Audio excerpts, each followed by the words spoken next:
Ay, kakulang sa sistema ginareklamo sa unang Sabado sa pagpanghatag sa educational assistance. Yaring balitang itutukan ni Irene Pedreso.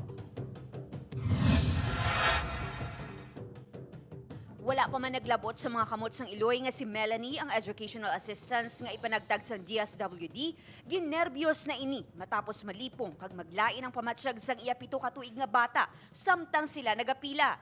Alas 3 pa lang sang kaagahon, ginguyod na ni Melanie ang iya bata agud magpila sa gwa sang isa ka mall sa Bacolod City sa paglaom nga madala sa cut-off. Kung hindi lang kuno sa kapigaduhon, hindi na magpila ang Iloy. Nagtyaga ko pila kay para idugang ko baka sang ila uniform kag ilang notebook. Ining grupo naman sang mga kababainhan, mataas pa sa silak sang adlaw ang emosyon. Singgitan sa mga ini, wala lang kuntani salutanay. Sunod sa DSWD, 600 to 650 lang ka beneficiaries sa Negros Occidental ang kaya nga i-cater. Depende pa ina sa maiguan sang budget. Apang ang iban bisan wala nadala sa cut-off, daw hindi pa magpauli. So wala kami mahimo nga amo sina kagutok subong. So siguro sa sunod maintindihan na gid nila kami. No, may 5 pa kita ka Saturday nga magbalik-balik sila for payout nila para makakuha sila for payout namon para makakuha sila sa financial assistance sa educational. Ginabulubanta masobra 2,000 ka mga individual ang nagpila sa Bacolod City sang Sabado.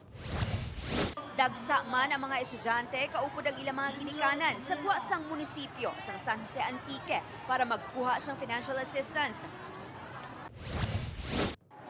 Iniman ang eksena sa Villarreal Stadium sa Rojas City, Capiz. Kalabanan si ila, kaagahon pa nagkadto sa venue para makauna sa pila. Bangod sa mga nangin problema, maga-coordinate ang DSWD sa DILG.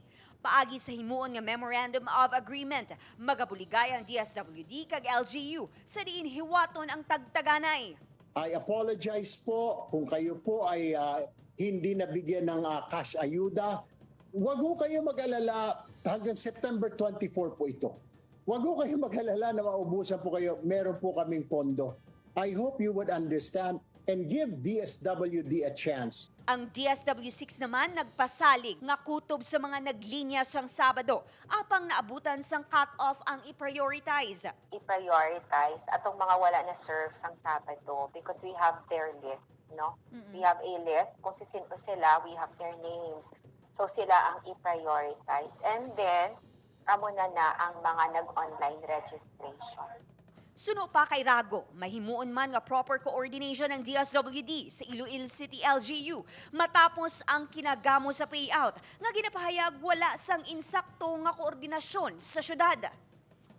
Upod Geruel Bangoy, Aileen Pedreso, One Western Visayas.